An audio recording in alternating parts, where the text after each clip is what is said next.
नमस्कार मित्रांनो, आज आपला सिलेबसचा टॉपिक क्रमांक 13 म्हणजे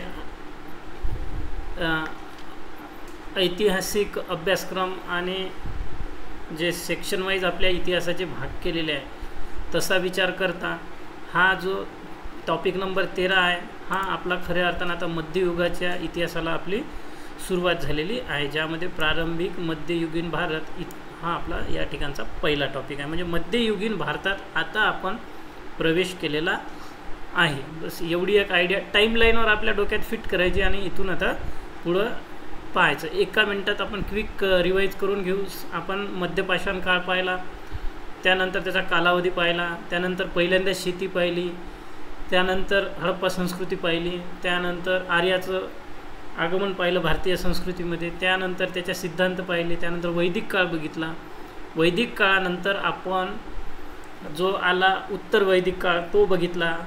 वैदिक काळाचे आणि उत्तर वैदिक काळाचा कालखंड बघितला. त्यानंतर प्रथम शहरीकरण हडप्पा संस्कृतीचं होतं, तर द्वितीय शहरीकरण हे बौद्ध आणि जैन धर्माच्या उदयाच्या काळातलं ते बघितलं. त्यानंतर मगधचं साम्राज्य बघितलं, त्या ठिकाणी जे होऊन गेले ते राजे बघितलं. महत्त्वाचं म्हणजे मौर्य साम्राज्य बघितलं.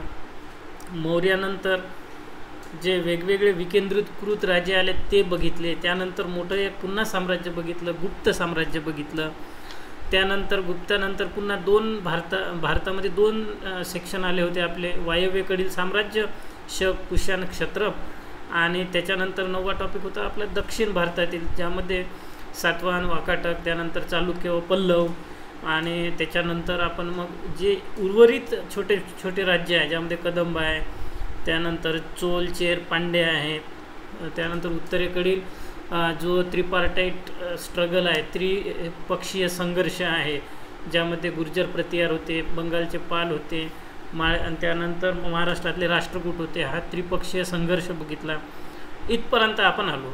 आता या सर्व गोष्टीमध्ये शक्यतो राजकीय इतिहासात परीक्षेमध्ये येत नाही, पण आपल्या डोक्यात असावा, त्यामुळे आपण ह्या सगळ्या रिव्हिजन करून घेतलं.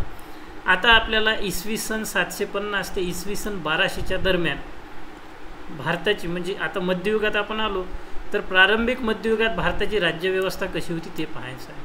आता इमॅजिन करा, 750 ते 1200च्या दरम्यान दक्षिण भारतात कोणते राज्य होते? सातवाहन होऊन गेले होते, वाकाटक होऊन गेले होते, बदामीचे चालुक्य होऊन गेले होते, त्यानंतर राष्ट्रकूट होऊन गेले होते, त्यानंतर महाराष्ट्रात शिलाहार होऊन गेले होते, गोंड राजे अस्तित्वात येण्याच्या मार्गावर होते. त्यानंतर दक्षिण भारतामध्ये चालुक्य, पल्लव 750 ते 1200च्या दरम्यान चालुक्य होते, पण पल्लवांना रिप्लेस करून चोल घराणे आले होते. उत्तर भारतामध्ये सेन घराणे काम करत होते. त्यानंतर राजपूत होते. तर आपल्याला आता या ठिकाणी दोन राज्यव्यवस्था दिलेल्या आहे, एक म्हणजे चोल आणि दुसरं म्हणजे एक राजपूत असेल कुठेतरी, आपल्याला काही ना काही याच्यामध्ये, तर ठीक आहे, हां राजपूत आहे. चोल आणि राजपूत दोन घटक आहे, बरोबर आहे. राजपूत आणि चोल हे दोन आपल्याला 750 ते 1200च्या दरम्यान आपल्याला अभ्यासाला आहे. मग राज्यव्यवस्था उत्तर भारतातली आणि राज्यव्यवस्था द्वीपकल्पीय भारतातील. त्यानंतर राजपूत आणि त्यांचा कुळ व उदय. त्यानंतर चोल घराणे आहे, त्यांचं प्रशासन. आता चोलांच्या उदयाच्या बाबतीत प्रश्न विचारलेला नाही, कारण यामध्ये चोल हे 2 वेळा होऊन गेलेले आहे. एक टाईमलाईनवर जर विचार केला तर ही आपण समजा ख्रिस्त जन्माचं 0 मानलं तर इसवी सन पूर्व 200च्या दरम्यान ते इसवी सन 500 असं जवळजवळ 400-500 वर्ष सुरुवातीला चोळ होऊन गेले होते, आणि यांचा यावेळेसचा कार्यकाल हा संस्थापक राजा होता. पण हे तितके प्रभावी ठरले नाही. ज्या वेळेस हे इसवी सनाच्या 9व्या शतकाच्या दरम्यान परांतक पहिला राजा आला होता, तर इसवी सनाचं 9वं शतक, इसवी सनाच्या 9व्या शतकापासून ते इसवी सनाच्या 13व्या-14व्या शतकापर्यंत हे जे उत्तरवर्ती चोळ घराणे आले होते हे प्रभावी होते. त्यामुळे त्यांचा अभ्यास आपल्याला या ठिकाणी विचारलेला आहे. म्हणून चोलांच्या उदयाच्या बाबत या ठिकाणी प्रश्न आहे, फक्त राजपुताच्या उदयाच्या बाबत प्रश्न आहे, कारण राजपुताच्या उदयाचे सिद्धांत आहे चंदबरदाईमध्ये वगैरे, पुढं पाहणारच आपण. तर मग पुन्हा चोलांचं ग्रामीण प्रशासन.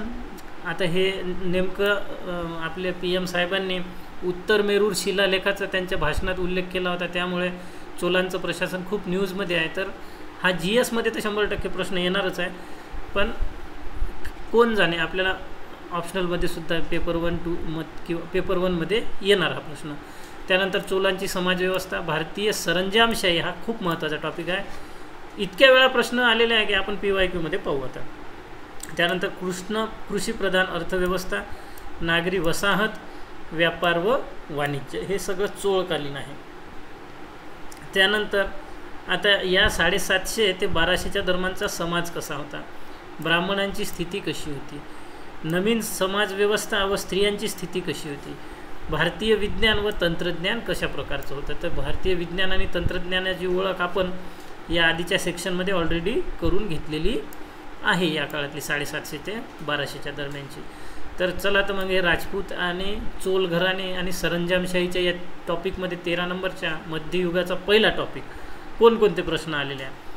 तर टॉपिकही डिटेल आहे आणि प्रश्न पण तितकेच डिटेल आहे.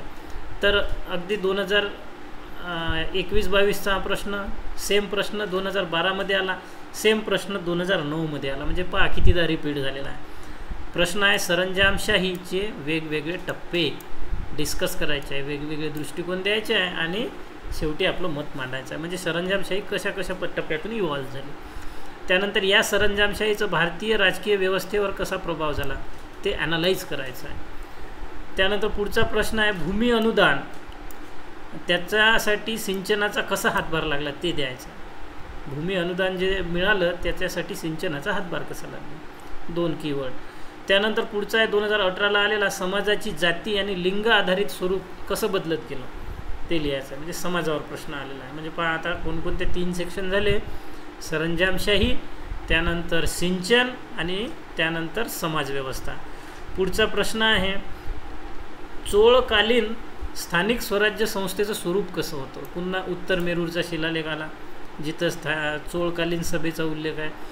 त्या स्वतंत्र राज्य नव्हते, तर ते एक प्रकारचं लोकशाहीचं काम करणारे राज्यच होते असं KAN शास्त्री यांनी म्हटलं. तर ते विधान आपल्याला माहीत पाहिजे की चोळकालीन जे स्वतंत्र सभा होत्या या एक प्रकारच्या राज्यच होत्या, एक प्रकारच्या लोकशाहीच होती. तर KAN शास्त्री यांचं विधान होतं ते आपल्याला स्पष्ट करायचं आहे. त्यानंतर आणि हेच विधान सेम PM मोदी साहेबांनी सुद्धा म्हटलं, त्यामुळे हे न्यूजमध्ये आहे सध्या. मध्ययुगीन कालीन भारताचे जे ट्रान्झिटरी स्वरूप आहे, जे क्षणभंगूर स्वरूप आहे, जे टेम्पररी स्वरूप आहे, हे आपल्याला एक्सप्लेन करायचं आहे. त्या काळातलं स्वरूप हे ट्रान्झिटरी होतं ते. त्यानंतर चोल राजा जो होता परांतक पहिला, आत्ताच आपण म्हटलं होतं की पहिल्या जे चोल घराणे इतिहासात 2 सेक्शनमध्ये आहे, इसवी पूर्व 200 ते इसवी सनाचं 400 शतक, त्यानंतर पुन्हा इसवी सनाचं 9वं शतक ते इसवी सनाचं 13वं शतक. तर जे 9व्या शतकामध्ये आले होते चोळ, त्यांचा पहिला राजा होता परांतक पहिला. याचा उत्तर मेरूर शिलालेख आहे, त्याचं महत्त्व स्पष्ट करा. म्हणजे सेम हाच प्रश्न आलेला आहे पुन्हा, चोळकालीन स्थानिक स्वराज्य संस्थाचं स्वरूप कसं होतं. उत्तर मेरूर शिलालेख, त्याच्यातच त्यांच्या सभेचा उल्लेख आहे. त्यानंतर चोलांचं पुन्हा हाच प्रश्न, स्थानिक स्वराज्य संस्थांचं केंद्रीय प्रशासनाची कशा जुळवून घेत होत्या, म्हणजे राज्यविषयाचं, राज्याचं, केंद्राचं या स्थानिक स्वराज्य संस्थेच्या सभेसोबत काय संबंध होता, कसा संबंध होता, हा प्रश्न आहे.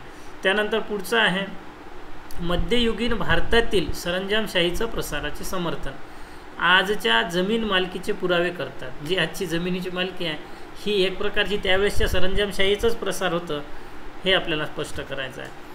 पुन्हा सरंजामशाहीचंच, म्हणजे आजच्या काळातलं सरंजामशाहीचं दर्शन. म्हणजे सरंजामशाही इथंही विचारलेलं आहे, सरंजामशाही इथंही विचारलेलं आहे, इथं ट्रान्झिटरी स्वरूप आहे इथंही विचारलेलं आहे. त्यानंतर चोल राजवटीतील शहरीकरणाच्या वाढीमध्ये नाडू आणि नगरमची भूमिका काय आहे, हा थोडासा डिफरंट प्रश्न आहे. तर नाडू आणि नगरम आपण एकदा याच्या आधी उल्लेख बघितलेला आहे. पुढचा आहे भारताबाहेर भारतीय संस्कृतीच्या विस्तारात चोलांचं योगदान काय आहे. आता हा प्रश्न इंटरेस्टिंग आहे.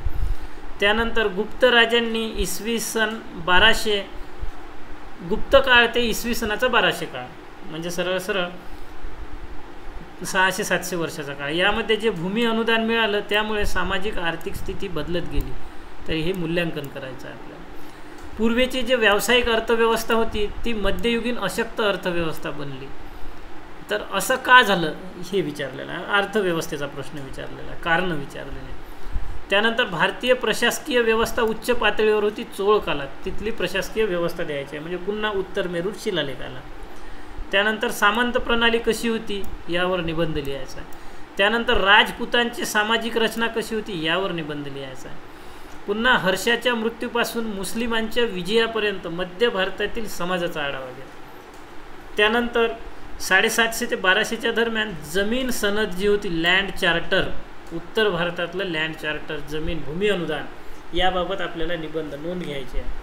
त्यानंतर राजराजा पहिला आणि राजेंद्र पहिला यांचा सत्ता विस्तार सांगायचा आहे. आत्ताच आपण घेतलं होतं की भारताबाहेर, हे बघायचं आहे, भारताबाहेर आणि भारताच्या बाहेर भारतीय संस्कृतीच्या विस्तारात योगदान चोलांचं, म्हणजेच राजराजा एक आणि राजेंद्र एक यांचं विस्तार. त्यानंतर 13व्या शतकात इतिहासाचे माहितीचे स्रोत सांगा. आता या काळातले स्रोत कोणकोणते आहे तर पहा, राजपुतांचे स्रोत वेगळे पाहायचे आहे, चोलांचे स्रोत वेगळे पाहायचे आहे. तर साहित्यिक स्रोत, पुरातत्वीय स्रोत, पुन्हा सेक्शन नंबर 1 आठवण करा, ज्यामध्ये आपण जे इतिहासाची साधने आहे, इतिहासाच्या साधनामध्ये आपण काही साहित्यिक साधने, काही पुरातत्वीय साधने, असे 2 प्रकारची साधनं बघितली होती. तर आता आपण चंदबरदाई हा पृथ्वीराज रासो यांनी हा ग्रंथ लिहिला होता. त्यानंतर मानसोल्लास, आठवण करा, याचा उल्लेख मी मागच्या लेसनमध्ये सांगितला आहे, हा ग्रंथ एका राजाने लिहिला होता.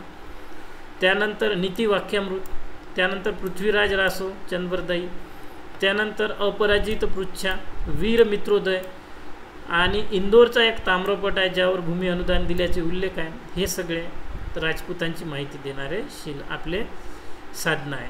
कोणते? ताम्रपट म्हटल्यावर पुरातत्वीय आणि हे पुस्तकं साहित्यिक स्रोत. चोलांचं सुद्धा तशाच प्रकारचं साहित्य आहे. चोलांचं कोणकोणते आहे तर जे संगम साहित्य आहे, पेरिय पुराणम, वीर शोलियम, राजेंद्रचे जे विजय सांगितलेले आहे असा तिरुमलमुडी दानपत्र, त्यानंतर तिरुमलाईचा शिलालेख, हे राजेंद्रचे आहे. त्यानंतर जो चीनचा एक प्रवासी आला होता चाऊजुकुआ, याचं प्रवास वर्णन आहे. त्यानंतर उत्तर मेरूरचा अभिलेख आहे, ज्यामध्ये परांतक पहिला यांनी जी सभाबद्दल लिहिलेलं आहे ते त्या ठिकाणी वर्णन केलेलं आहे.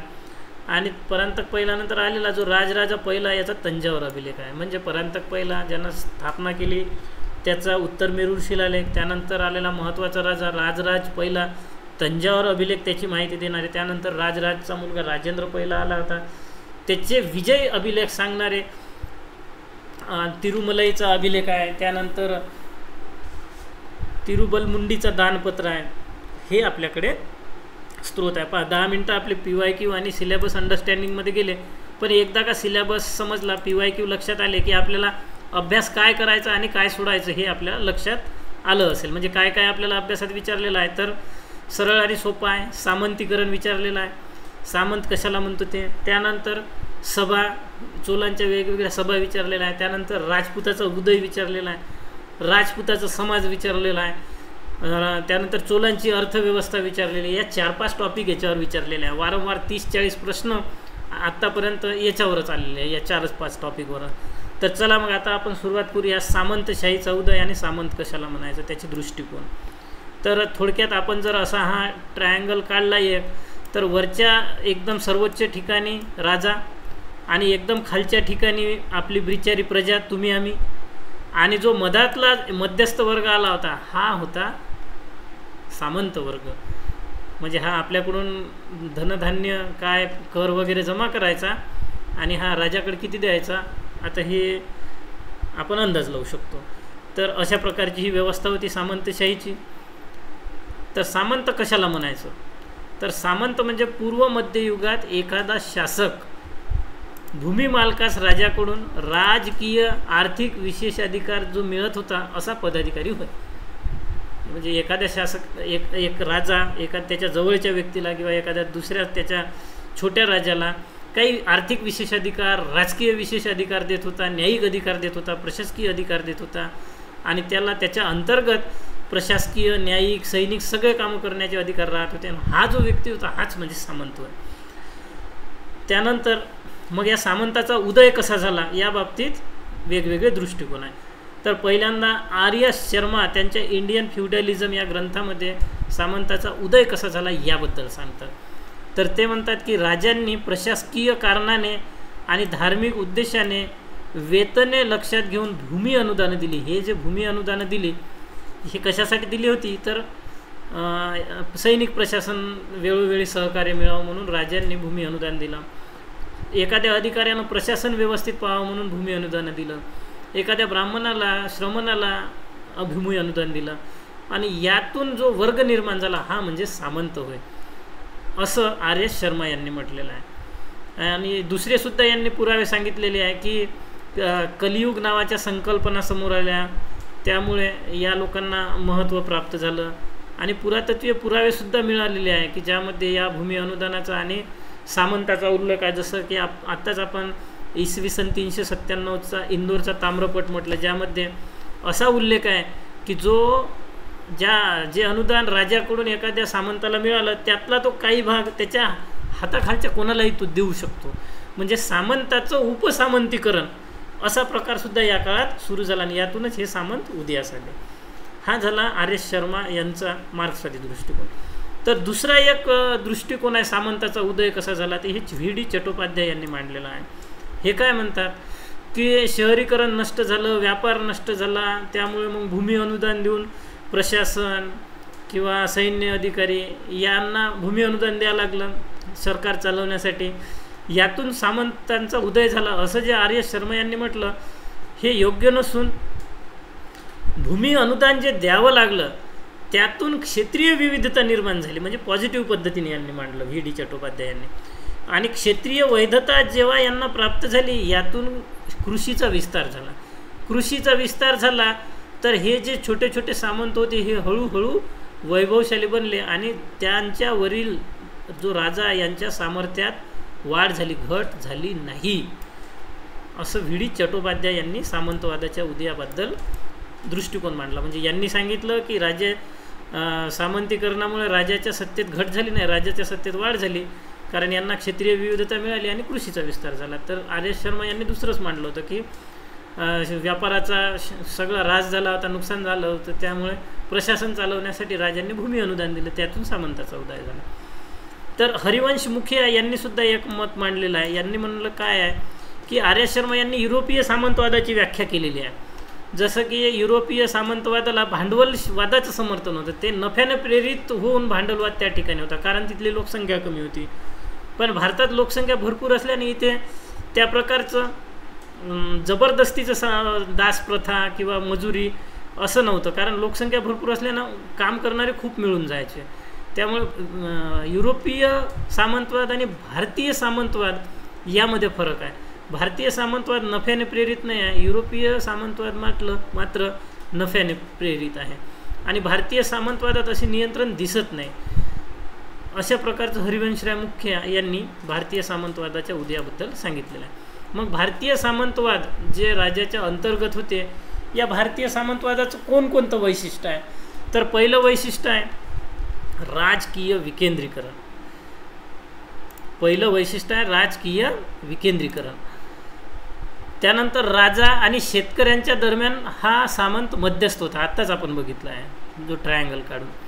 मालक हा हळूहळू जमीनदार बनला, जो मध्यस्थ होता हा हळूहळू जमीनदार बनला, ज्याला भूमी अनुदान मिळालं होतं. आणि त्याच्या अधीनस्थ जो शेतकरी वर्ग होता, या शेतकरी वर्गाचा उदय आणि विस्तार झाला. मग ही जी जमीनदारी होती किंवा हे जे भूमी अनुदान होतं हे हळूहळू मंदिरांनासुद्धा मिळत गेलं, मठांनासुद्धा मिळत गेलं.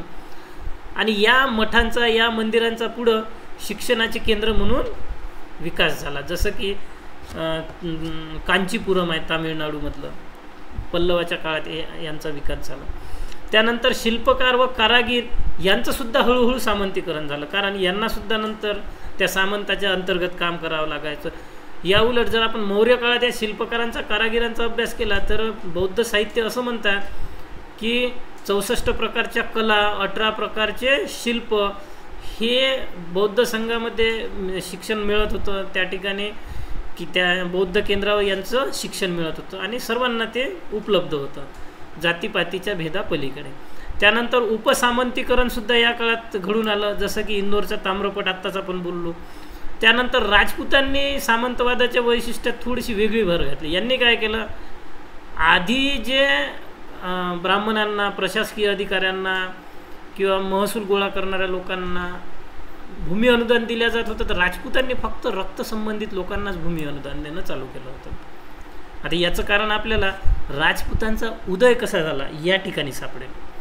त्यानंतर धार्मिक सामंतीकरण या काळात घडून आलं, जसं की मुख्य देवता ही गर्भगृहात होती आणि गौण देवता त्यांच्या आजूबाजूनं होती. म्हणजे हे एक प्रकारचं सामंत मुख्य देवता आणि उपसामंत त्यांच्या आजूबाजूचे, किंवा राजा मुख्य देवता आणि इतर सामंत त्यांच्या आजूबाजूचे गौण देवता, अशा प्रकारचं एक समर्थन देण्याचा प्रकार सुरू झाला होता. आणि भारतीय आणि युरोपीय सामंतवादात काय फरक आहे हे आत्ताच आपण बघितलं, की युरोपीय सामंतवाद हा दास यांच्यापासून सामंतवादाची निर्मिती झालेली आहे.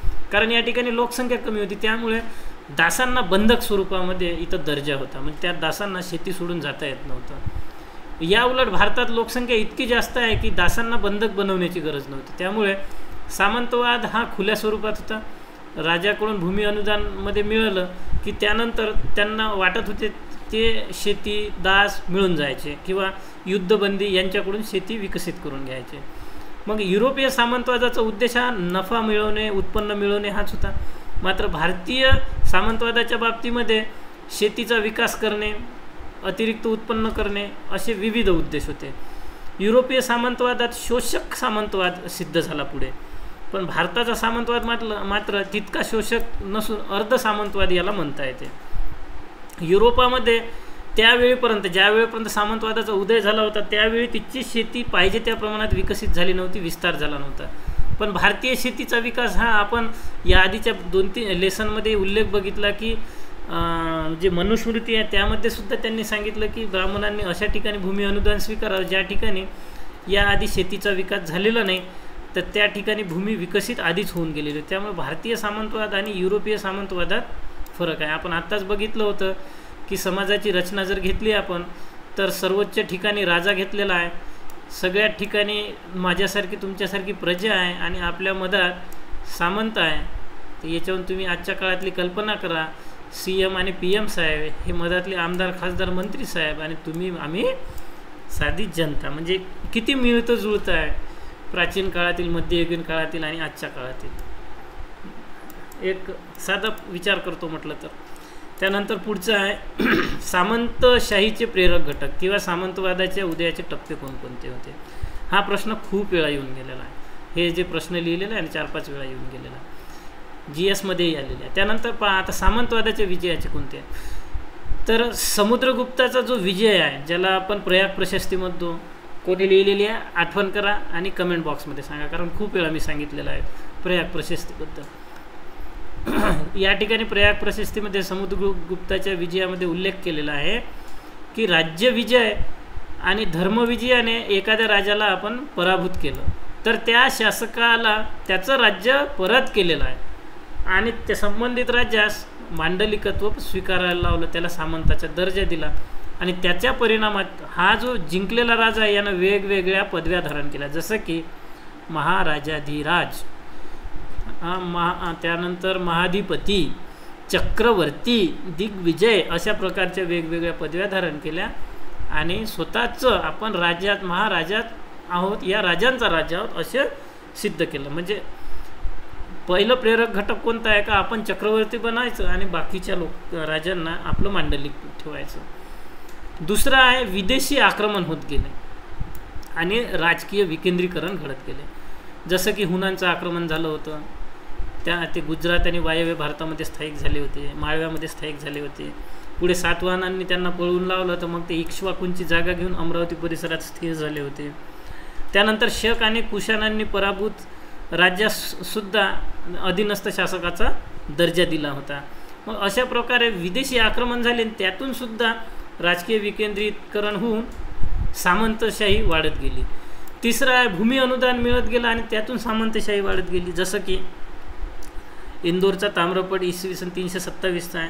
यामध्ये क्षेत्रीय शासकास जे जमीन भूमी अनुदानात मिळाली होती, हा स्वामीदास स्वतःला प्राप्त भूमी अनुदानापैकी काही भाग इतरांस देऊ शकतो आणि उपसामंत अशा पद्धतीनं निर्माण होत गेले. तर भूमी अनुदानातून सुद्धा सामंतीकरण घडत गेलं. जसं की सातवाहन वाकाटक या अभिलेखानुसार ब्राह्मणांना प्रशासकीय कामासाठी भूमी मिळाली, अधिकाऱ्यांना प्रशासकीय कामासाठी भूमी मिळाली, ब्राह्मणांना कृषीच्या विस्तारासाठी भूमी मिळाली. हेच सामंत उपसामंत किंवा भूमीचे मालक हे हळूहळू सामर्थ्यवान बनले आणि त्यातूनच त्यांना न्यायिक काम मिळालं, प्रशासकीय काम मिळालं, आर्थिक काम मिळालं आणि स्वतः सत्ताधीश होऊन बसले. हर्षवर्धनाने सुद्धा त्या काळात व्यापार हळूहळू थांबल्याने वेतनाऐवजी भूमी अनुदान देण्याचं धोरण अवलंबलं. पल्लवाच्या अभिलेखानुसार धर्मनिरपेक्ष भूमी अनुदान इसवी सन 1000च्या शतकामध्ये देण्यात आलं होतं. आता उत्तरेकडील भागापेक्षा दख्खनच्या भागामध्ये मोठ्या प्रमाणात भूमी अनुदान दिल्या गेल्यामुळे उत्तर भारतापेक्षा दक्षिण भारतात भूमी अनुदानाचं प्रमाण जास्त दिसते. आता सामंतवादाचं स्वरूप कसं होतं, तर आता साहजिकच आहे, केंद्रीय राजसत्ता कमजोर होत होती आणि त्यामुळे भूमी अनुदानाचं प्रमाण वाढत गेल्याने एक मोठं सत्ता केंद्रामध्ये मौर्यानंतर गुप्तानंतर निर्माण झाली नाही. म्हणजे केंद्रीय राजसत्ता कमजोर, हे सामंतवादाचं पहिलं स्वरूप आहे. जसं सामंतवादाचा भूमी अनुदानाचं प्रमाण वाढलं, सामंतवाद वाढत गेला, त्यानंतर मौर्य आणि गुप्तप्रमाण साम्राज्य निर्माण झालेलं नाही. याचं कारणच हे सामंतवादाचं उदय. हा मध्यस्थ वर्ग पुढे इतका प्रभावी ठरला की हे आपसातच भानगडी करत राहिले आणि यातूनच मग वायव्येकडून मुस्लिम आक्रमणसुद्धा होत गेलं. म्हणजे सामंतवादाचं पहिलं स्वरूप काय, तर कमजोर केंद्रीय राज्यसत्ता, यातून मग हळूहळू मध्यस्थ वर्ग प्रभावी होत गेला. डी कोशांबी यांनी असं म्हटलेलं आहे.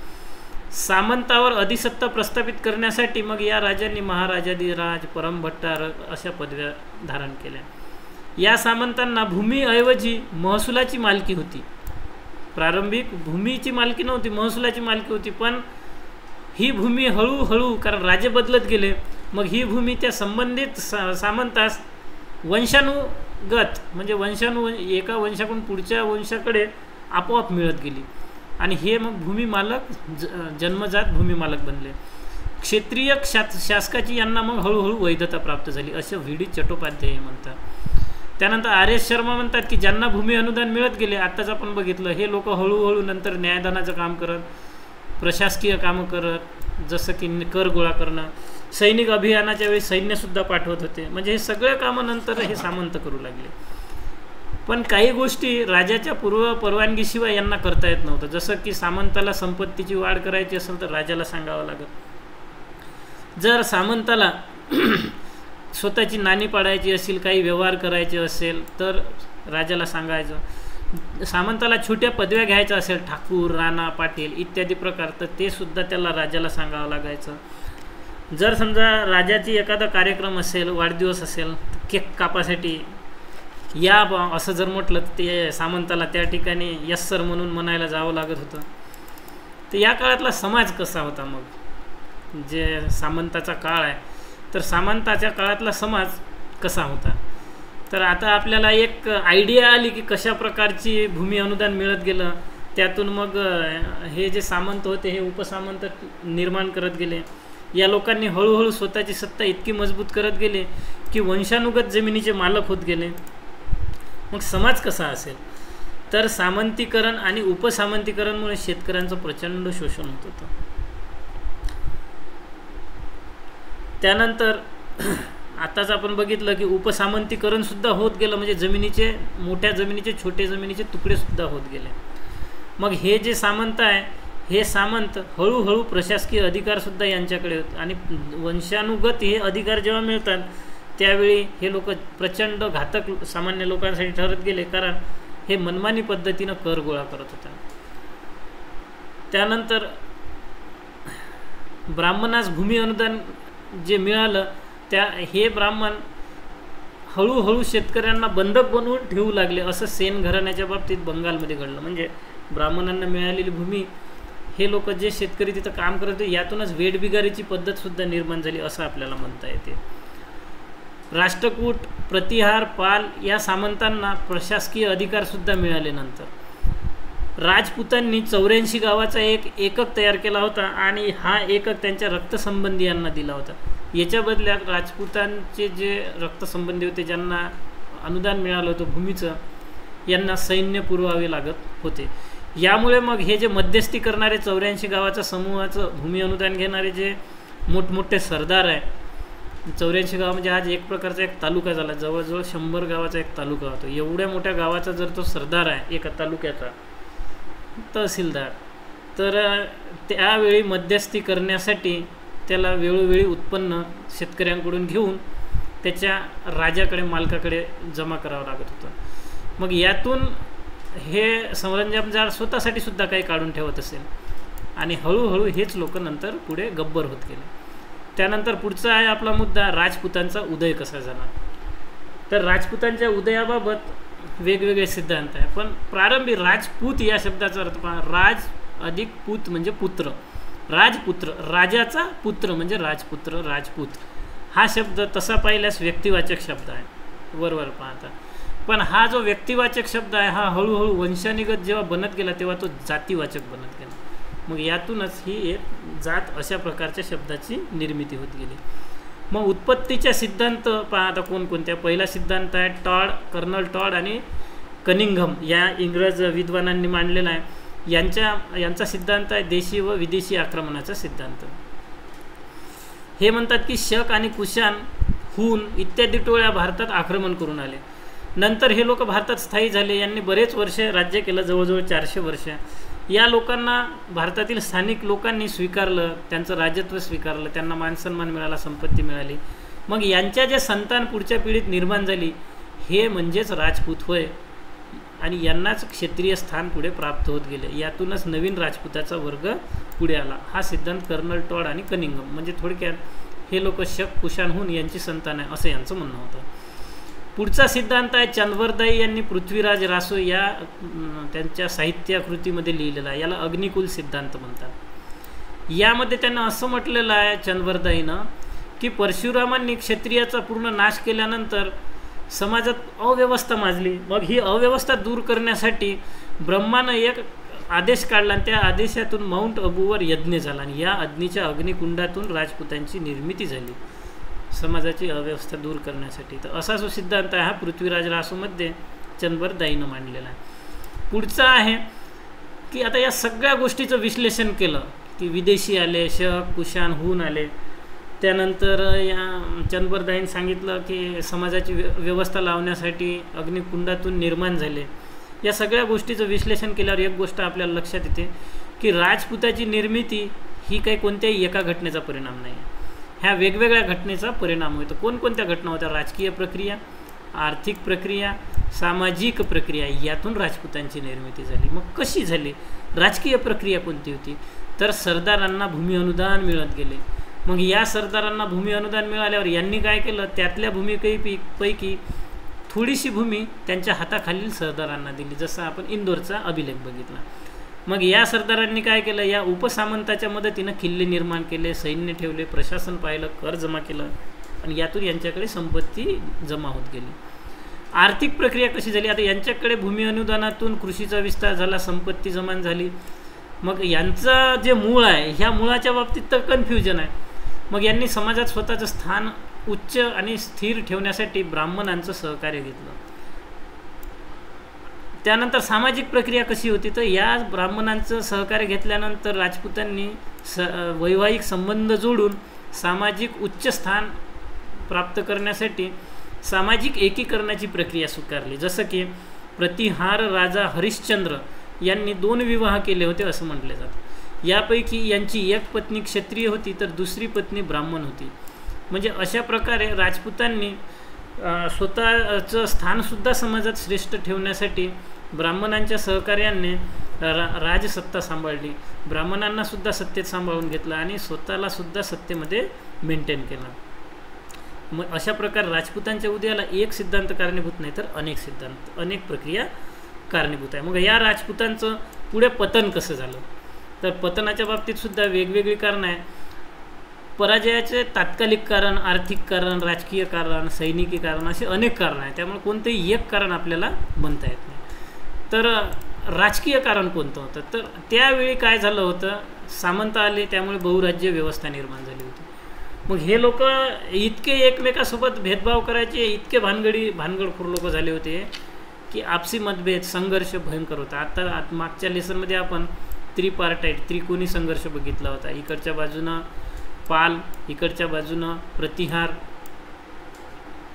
आणि इकडच्या बाजूनं राष्ट्रकूट, म्हणजे अशा प्रकारचा त्रिकोणी संघर्ष आपण बघितला होता.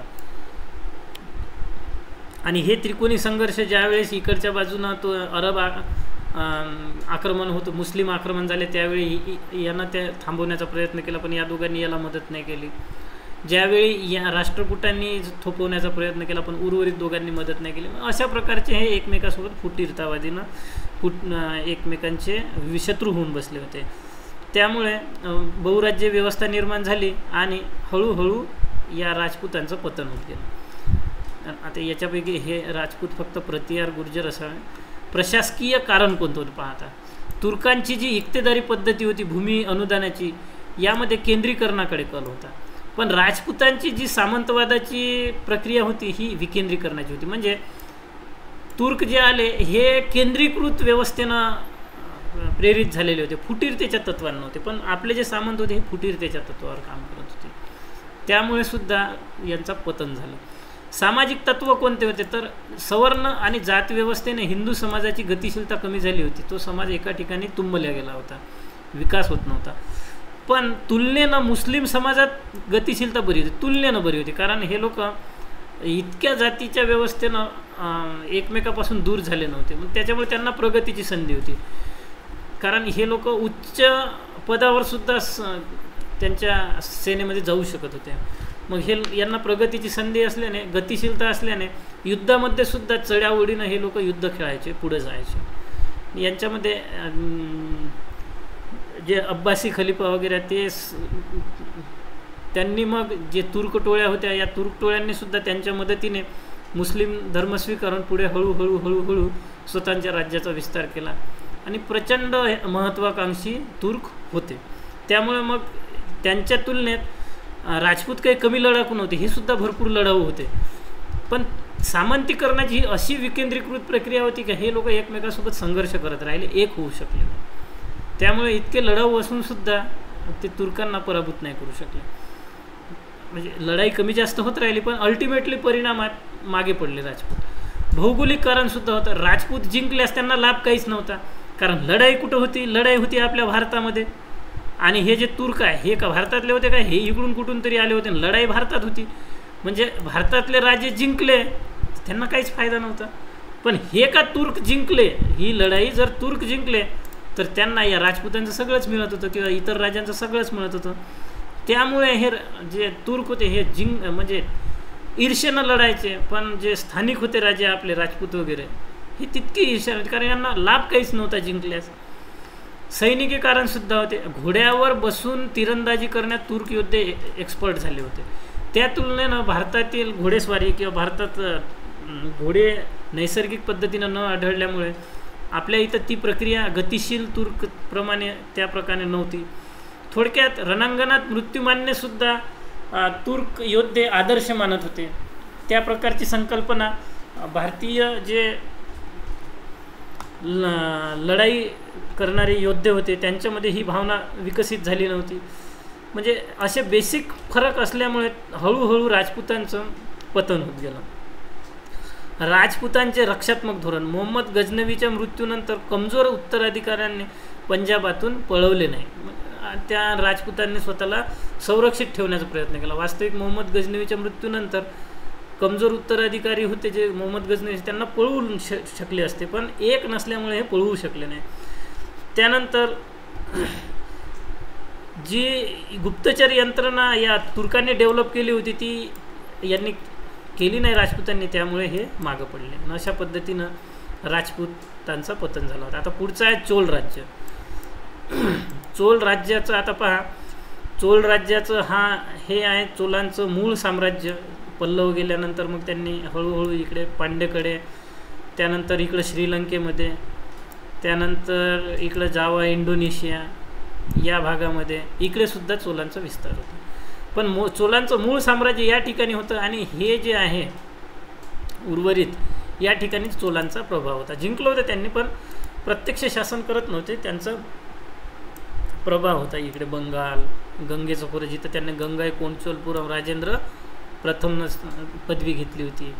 त्यानंतर जावा सुमात्राचा, इंडोनेशियाचा भाग, श्रीलंकेचा भाग हा त्याच्या प्रभावाखाली होता. आता चोलांचा जो साम्राज्य विस्तार आहे तो कसा झाला, तर दिग्विजय चक्रवर्ती सम्राट बनण्याच्या उद्देशानं हे चोल सम्राट प्रेरित झाले होते. चोळ राजांनी द्वीपकल्पीय भारत, विदेशात सुद्धा साम्राज्य विस्तार केला होता. तर राजराजा पहिला याने कोणत्या ठिकाणी आपला राज्य विस्तार केला होता, याच्या विजयाचे लोक तंजावरच्या अभिलेखामध्ये आहे. राजराजा पहिल्याचे जे नोंदी आहे ते तंजावर अभिलेखामध्ये आहे.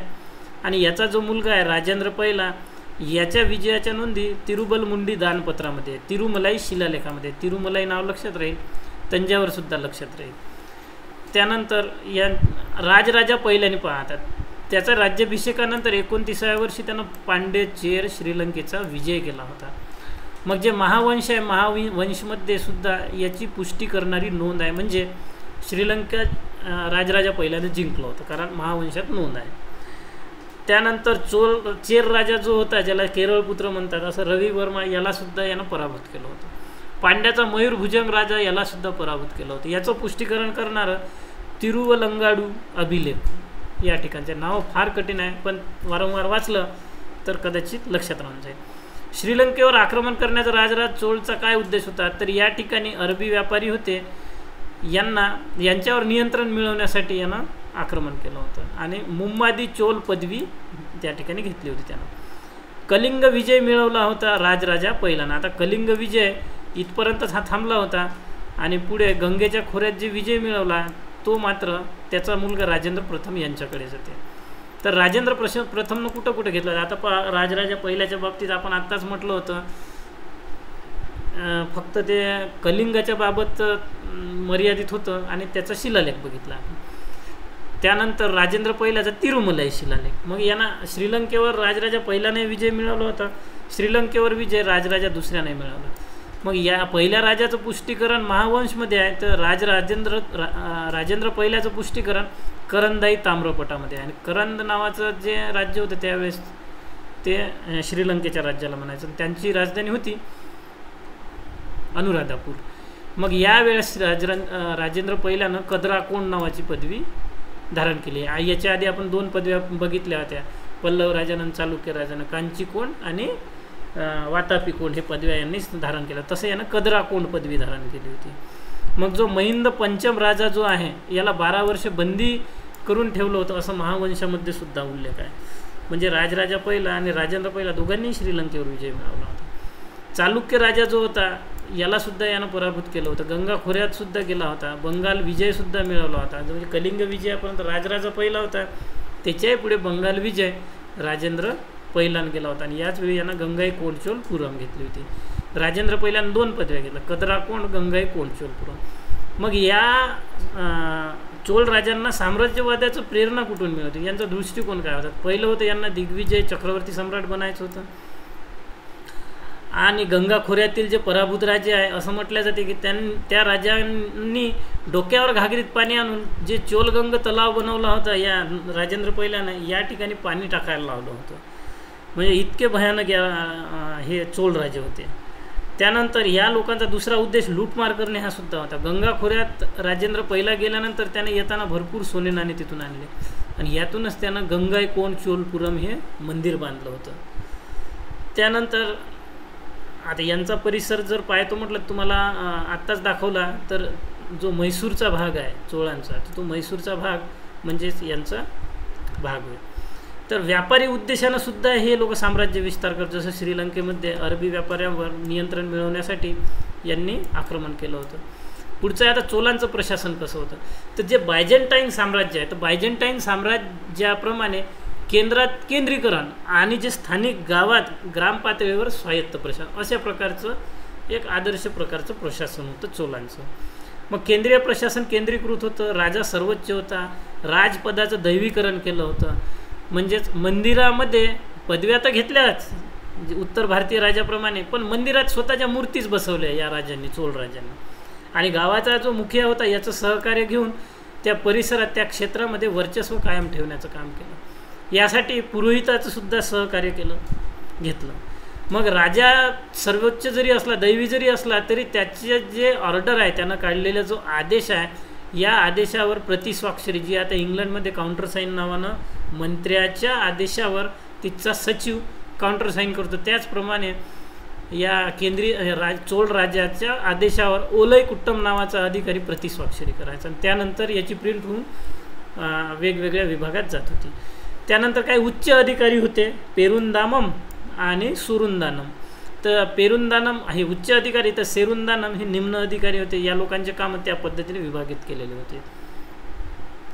काही मांडलिक सामंत व राजाचे चक्रवर्ती होते, त्रिलोक सम्राट अशा पदवीसुद्धा धारण केलेली होती. आणि यातून या मांडलिक किंवा सामंत राजावर वर्चस्व स्थापित केलं होतं. यांना या सामंतांना प्रशासकीय, सैनिकी इत्यादी कामे करावी लागत होती. राजाच्या सहकार्याला मंत्री परिषद नव्हती, तर एक उडन कुट्टम नावाचा PA होता आणि त्याच्या राजाच्या घरातला जो राजपुत्र आहे किंवा पुरोहित आहे, बस या लोकांच्या मदतीनं राजा काम करत होता. आणि त्याचा PA होता उडन कुट्टम, स्वीय सहाय्यक, ज्याची मदत घेत होता तो.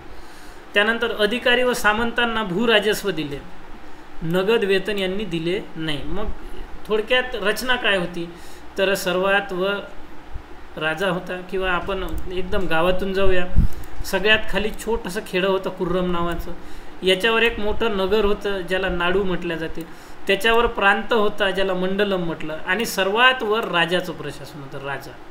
त्याला मदत करायला एक उडन कुट्टम आणि दुसरा होता त्याचे ओलय कुट्टम. एक उडन कुट्टम आणि ओलय कुट्टम. उडन कुट्टम त्याचा स्वीय सहाय्यक आणि ओलय कुट्टम काउंटरसही करणारा अधिकारी. त्यानंतर चोलाचं प्रशासनाबाबत दृष्टिकोन वेगवेगळे आहे. तर पहिला आहे किंवा बर्टेनस्टीनचाच दृष्टिकोन महत्त्वाचा, याला खंडित किंवा विकेंद्रित राज्याचा दृष्टिकोन म्हणतात. या बर्टेनस्टीननं काय म्हटलं 1980च्या दशकामध्ये, की चोळ राजे हे प्रत्यक्ष प्रमुख नव्हते, हे अप्रत्यक्ष प्रमुख होते. अप्रत्यक्ष प्रमुख कसे होते, ते अनुष्ठानिक प्रमुख होते. केंद्रीय नोकरशाहीच्या माध्यमातून प्रशासन करत नव्हते, तर चोळ राजे गावातील मंदिरात स्वतःची प्रतिमा स्थापित करत होते, मुखियाद्वारे त्या क्षेत्रावर नियंत्रण ठेवत होते. नाडूमध्ये अग्रहार, ब्रह्मदेय गावं होते, त्याच्यात ब्राह्मण किंवा बल्लाळ यांच्या माध्यमातून नियंत्रण ठेवत होते. आणि अशा प्रकारे केंद्रीय व्यवस्थित नोकरशाही, जशी मौर्याची होती, पुढे गुप्ताची होती, अशा प्रकारची नोकरशाही न ठेवता अप्रत्यक्षपणे चोल शासन करत होते, असं बर्टेनस्टीन यांनी म्हटलेलं आहे. त्यानंतर पुढचं आहे चोलकालीन सभा, ज्याला स्थानिक स्वराज्य संस्था, उत्तर मेरूर अभिलेख असं म्हटलं जाते. तर वेगवेगळ्या सभा होत्या. चोलकालीन सभा होती ब्राह्मणांची, त्यानंतर इतर सभा होत्या, ऊर होतं, सामान्य गावाची सभा. तर पहिल्यांदा आपण उत्तर मेरूर जे शिलालेख आहे त्यामध्ये सभेचा उल्लेख केलेला आहे. ती काय सभा होती, तर ती सभा होती ब्राह्मणांची सभा होती. उत्तर मेरूर अभिलेख हा कांचीपुरम, तामिळनाडूमध्ये आहे. वैकुंठ पेरुमल मंदिर जे आहे त्याच्या भिंतीवर याबद्दल परांतक पहिला याने लिहून ठेवलेला आहे. इसवी सन 919 ते 929च्या दरम्यान हा परांतक पहिला जो होता, चोळ राजांचा पहिला राजा दुसऱ्या चोळ काळातील, त्यांनी हा अभिलेख लिहून ठेवलेला आहे. वैकुंठ पेरुलम मंदिर, कांचीपुरम या ठिकाणी. तर चोलांच्या अधीन असलेले स्थानिक स्वराज्याशी तुलना तत्कालीन रोमन राज्याच्या ज्या संस्था होत्या यांच्याशी केली जाते, आणि यांचं श्रेष्ठत्व यावरून लक्षात येते. तर केंद्रात केंद्रीकरण असून सुद्धा ग्रामीण भागात विकेंद्रीकृत शासन हे उत्तर मेरूर शिलालेखाचं वैशिष्ट्य आहे. तर सभेची स्थापना कशी केल्या जात होती, तर गावाचे 30 वार्ड पाडल्या जात होते, प्रत्येक वार्डातून एक सदस्य निवडला जात होता. मग या जो वार्डातून सदस्य निवडला जात होता याची पात्रता काय होती, तर त्याच्याकडे जमीन आणि घर असावं, त्याचं वय 35 ते 70च्या दरम्यान असावं, त्याला वेदाचं ज्ञान असावं, ब्राह्मणांचं ज्ञान असावं, कारण ही ब्राह्मणांची सभा होती, व्यवसाय कुशल तो व्यक्ती असावा आणि त्याचं नैतिक वर्तन असावं. अपात्रता कोणती होती, जर समजा सदस्य झाला त्याची अपात्रता ठरवायची आहे तर काय नियम होते, त्यानं हिशेब वेळेवर सादर केला नाही. 5 महापापापैकी कोणतेही एक पाप जर त्यानं केलं तरी त्याची अपात्रता होती. कोणकोणते, त्यानं दारू पिली, व्यभिचार केला, चोरी केली किंवा ब्राह्मणाची हत्या केली तरी त्याचं अपात्रता ठरत होती, आणि निषेधित पदार्थ खाल्ले तरी तो अपात्र ठरत होता. निवडची प्रक्रिया कशी होती या सभेच्या सदस्यांची, तर पात्र आणि इच्छुक व्यक्तींनी ताडपत्रावर स्वतःची नावं कोरावी लागत होती आणि ते गावातील मंदिराच्या पुजाऱ्याकडे सभागृहात द्यावे लागत होते. मग ईश्वर चिठ्ठीद्वारे किंवा ज्याला आपण ड्रॉ सिस्टीम म्हणून, लॉटरी सिस्टीम म्हणून, या पद्धतीनं प्रतिनिधीची निवड होत होती. मग या प्रतिनिधीच्या जबाबदाऱ्या कोणत्या होत्या? न्याय समितीमध्ये सदस्य म्हणून काम करणे, मंदिरासाठी सुवर्ण समिती म्हणून काम करणे, उद्यान समिती म्हणून काम करणे. थोडक्यात एक प्रकारची म्हणजे आजपासून 1100 वर्ष आधीसुद्धा इतक्या प्रकारची आदर्श सभा चोळ राजांनी निर्माण केली होती. इतर गावाची सभा, ही ब्राह्मणांच्या गावाची सभा झाली होती. ब्रह्मदेय, अग्रहार इत्यादी ज्या ठिकाणी ब्राह्मण सभा आहेत त्यांची सभा झाली. पण सामान्य गावाच्या बाबतीतचं काय, जिथे ब्राह्मण वगैरे नव्हते, तर त्यांची ऊर नावाची सभा होती, सामान्य गावाची सभा होती. मग या सभेचा सदस्य कोण होता? तर जो व्यक्ती कर भरतो, करदाता, हाच तिचा सदस्य होता. इंग्रजांची सुद्धा ही सिस्टीम होती, टॅक्स पेयरच त्या ठिकाणी सदस्य राहत होता. सप्तमंगलम गावामध्ये 2 ऊर होते असा सुद्धा उल्लेख आहे. एक जैनांची ऊर होती, कारण त्या गावात जैन असेल, आणि दुसरं हिंदू असेल तर हिंदूंची एक ऊर होती. थोडक्यात हितसंबंधी गटाचे सुद्धा ऊर बनल्या, धोबींचं, नाव्याचं, लोहाऱ्याचे सुद्धा ऊर बनत होते, म्हणजे सभा थोडक्यात, पण बिना ब्राह्मणांची. म्हणजे खऱ्या अर्थाने ह्या संस्था मग लोकशाही होत्या का? हे जे सभा आहे याच्या बाबतीत ही लोकशाही सभा होती का? तर सभेचे सदस्यत्व फक्त ब्राह्मणांना होते आणि हे छोट्या गटापुरते मर्यादित होते, सर्वांना नव्हते. त्यानंतर खऱ्या निवडणुका झाल्या नाही, कारण लॉटरी पद्धतीने सदस्याची निवड झाली होती. या सभेमध्ये शूद्र आणि स्त्रियांचा सहभाग नव्हता आणि ब्राह्मण आणि बल्लाळांचे त्यावेळी वर्चस्व होते. त्यामुळे खऱ्या अर्थानं लोकशाही व्यवस्था त्या काळाच्या दृष्टीनं असेल, पण आजच्या काळाची तुलना करता वाटत नाही. त्यानंतर पुढचं आहे अर्थव्यवस्था. आता या काळातल्या अर्थव्यवस्थेच्या बाबतीत काय वर्णन आहे? तर वारंगलमध्ये मोठ्या प्रमाणात हिऱ्यांचा उद्योग आणि खाणी होत्या. त्या भागात मिठाचा उद्योगसुद्धा किनारी भागात सुरू होता, असं मार्को पोलोनं लिहून ठेवलेलं आहे चोलांच्या अर्थव्यवस्थेबाबत. मग कृषी सिंचन व्यवस्थामध्ये मंदिराची भूमिका महत्त्वाची होती. नदी, तलाव, कालव्याद्वारे हे मंदिर आहे यांच्या माध्यमातून सिंचन होत होतं. सभा जी होती ब्राह्मणांची नाडूमध्ये होती. ऊरद्वारे गावामध्ये सिंचनाची सोय होती, नाडूद्वारे त्या नाडूमध्ये होती. भूराजस्व साधारणपणे 25% होतं, 1/4. मात्र वसुलीची पद्धत अतिशय अत्याचारपूर्ण होती, कारण लूटपाट करणारे हे सैनिक होते, यांच्या माध्यमातून वसुली केल्या जात होती. धातू उद्योगसुद्धा होता या काळामध्ये. आपण पाहिलेलं आहे, वेगवेगळ्या मूर्ती, युद्ध साहित्य तयार करणे, त्यानंतर सोने चांदीचं नाणे तयार करणे, वस्तू तयार करणे, सप्तधातूच्या वस्तू तयार करणे, दागिने बनवणे. याचं केंद्र पलनाड नावाचं या वस्तूचं केंद्र होतं चोळ काळामध्ये. व्यापार वाणिज्य या काळामध्ये जे श्रेणी होत्या, शिल्ड होत्या, यांच्या माध्यमातून तांड्याद्वारे व्यापार केला जायचा. विदेशामध्ये व्यापार होत होता. आपण अरबांच्या व्यापार नियंत्रणासाठी चोलांचं श्रीलंकेवर आक्रमण आत्ताच बघितलं. शिल्पकार, सोनार, सुतार हे वेगवेगळ्या नगरमध्ये कार्यरत होतं, असं मार्को पोलोनं लिहून ठेवलेलं आहे. त्यानंतर समुदाय आणि व्यापार समुदायाचे केंद्र नदी आणि मार्गाद्वारे व्यापार होत होतं. वेगवेगळे मामल्लपुरम आहे, नागपट्टणम आहे, तिरुवंदुदू आहे, ह्या ठिकाणी व्यापारी केंद्राचा विकास झाला होता. मंदिराची भूमिका कोणकोणती होती? तर सिंचन व्यवस्थेमध्ये मंदिराची भूमिका होती. शिल्पकार, कामगार यांना वसवण्यासाठी मंदिर महत्त्वाचं काम करत होतं. मंदिराद्वारे व्यापाऱ्यांना व्याजावर रक्कमसुद्धा दिल्या जात होती. मला वाटते आत्तासुद्धा जे मोठमोठे मंदिर आहे दक्षिण भारतातले, हा व्यवसाय या पद्धतीनं व्याजाने पैसे देतात बिझनेससाठी. मंदिर परिसरात चहूबाजूंनी बाजाराचा विकाससुद्धा झाला होता. त्यानंतर चोलकालीन समाज कसा होता, हा सुद्धा प्रश्न येऊन गेलेला आहे. दक्षिण भारतातील समाजव्यवस्था ही उत्तरेप्रमाणे चातुर्वर्ण्य पद्धतीनं विभागित झालेली स्पष्ट दिसत नाही. पण समाजामध्ये ब्राह्मण आणि बल्लाळ यांना वरिष्ठ स्थान होतं. यांना विशेषाधिकारसुद्धा होते, कारण भूमी अनुदान मिळालं होतं. समाजामध्ये बलंगई आणि इलंगई समूह होते. मग जे शेतकरी आहे त्यांना बलंगई समूह म्हणतो. शिल्पकार, कारागीर ज्या यांना इलंगई समुदाय म्हणतो. म्हणजे आता यांच्या कामावरून लक्षात येते की यांचं नक्कीच कनिष्ठ स्थान होतं. समाज विभाजित होता, विशेषाधिकार वर्ग वेगळा होता, त्यांना काम करावं नव्हतं. समाजात जजमानी सिस्टीम होती. जजमानी सिस्टीम म्हणजे आता ही वस्तुविनिमय पद्धतच म्हणू, पण यामध्ये जाती हा महत्त्वाचा घटक आहे. वस्तुविनिमयामध्ये जाती हा घटक नसतो.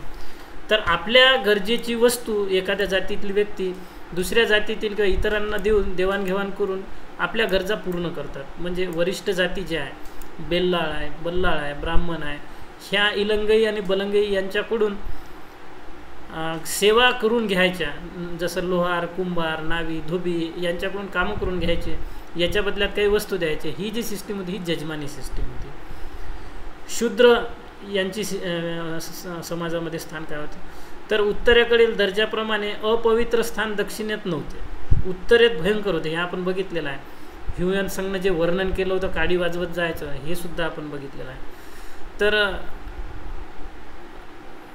याप्रमाणे अपवित्र स्थान नव्हतं, पण शूद्रांना मंदिरात प्रवेश नव्हता. यावरून असं लक्षात येते की चोलकालीन समाज हे पारंपरिक परंपरेतून निष्ठून सामंती व्यवस्थेच्या जबड्यात हळूहळू सापडत चालला होता, हे आपल्या लक्षात येते.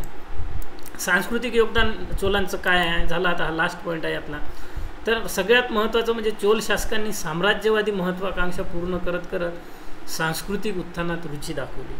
मग आधी जे साधे मंदिर होते पल्लवाच्या काळात आपण बघितले आहे, ते चोलांनी याला भव्य रूप दिले या मंदिराला. कारण यांनी देशात विदेशात वेगवेगळ्या ठिकाणी लूटमार करून किंवा युद्धातून जिंकून त्यांच्यात तिथलं सोनं नाणं आणून मोठी संपत्ती आणून गंगाईकोंड चोलपुरमसारखे मंदिरं, मोठमोठे मंदिरं बांधकाम केलेले आहे.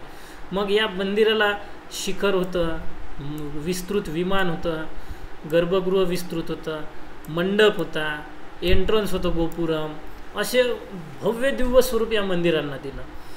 मग या मंदिरांना ब्रह्मदेय, अग्रहार इत्यादी भूमी अनुदानसुद्धा मिळालं. ह्याच ठिकाणी मग शिक्षण केंद्राचा विकास झाला, याच ठिकाणी बाजाराचा विकास झाला. याच परिसरात नंतर हळूहळू शासकांनी, सामंतांनी वेगवेगळ्या शिल्पकारांना, कारागिरांना आणून वसवलं, त्यांच्या वसाहती निर्माण केल्या. याच ठिकाणी आठवडी बाजार किंवा कायमस्वरूपी बाजार इथे विकसित झालं. त्यानंतर कांचीपुरमची मंदिरे, भूमी अनुदान मिळाल्याने हे नगरमचं केंद्र बनलं, शिक्षणाचं केंद्र बनलं. त्यानंतर या काळातला पुढचा सांस्कृतिक विकास आहे भाषा विकास. संस्कृत, तमिळ, कन्नड या स्थानिक भाषांचा विकाससुद्धा या काळात झाला. संस्कृत वगळता तमिळ आणि कन्नड या स्थानिक भाषा. कुलोत्तुंग पहिला होता. याच्या काळात जय गोंदार नावाचा एक कवी होता, त्यानं कलिंग तुपर्णी हा काव्यसंग्रह लिहिला. कंबन हा तमिळ रामायणाचा कवी होता कुलोत्तुंग 3च्या काळात. त्यानंतर तमिळ भाषेला प्रोत्साहन या काळात मोठ्या प्रमाणात मिळत गेलं. स्थापत्यकला, पल्लवांची एकाश्म कला होती तर चोलांची भव्य कला होती. आत्ताच आपण बघितलं शिखर, विमान, मंडपम, गर्भगृह, गोपुरम याला त्यांनी महत्त्व दिलं. मंदिरात मूर्तिकला बसवली, राजांच्या मूर्ती बसवल्या, शिवनटराजची मूर्ती आहे. चित्रकलासुद्धा या काळातलं फेमस होतं. तंजावरच्या मंदिरात चोलांची चित्रेसुद्धा आपल्याला दिसून येतात. तर मित्र, अशा पद्धतीनं आपण हा महत्त्वाचा टॉपिक क्रमांक 13 या ठिकाणी बघितलेला आहे. तुम्हाला ॲनालिसिस नक्की आवडलं असल्यास या 13व्या टॉपिक क्रमांकाचं मध्ययुगातला पहिला टॉपिक हा होता आपला प्रारंभिक मध्ययुगीन काल. तर नक्की लाईक, कमेंट करा, शेअर करा आणि चॅनलला सबस्क्राईब करू, म्हणजे पुढचं जेव्हा लाईव्ह सेशन होईल तर तुम्हाला त्याचं नोटिफिकेशन नक्की येईल. धन्यवाद.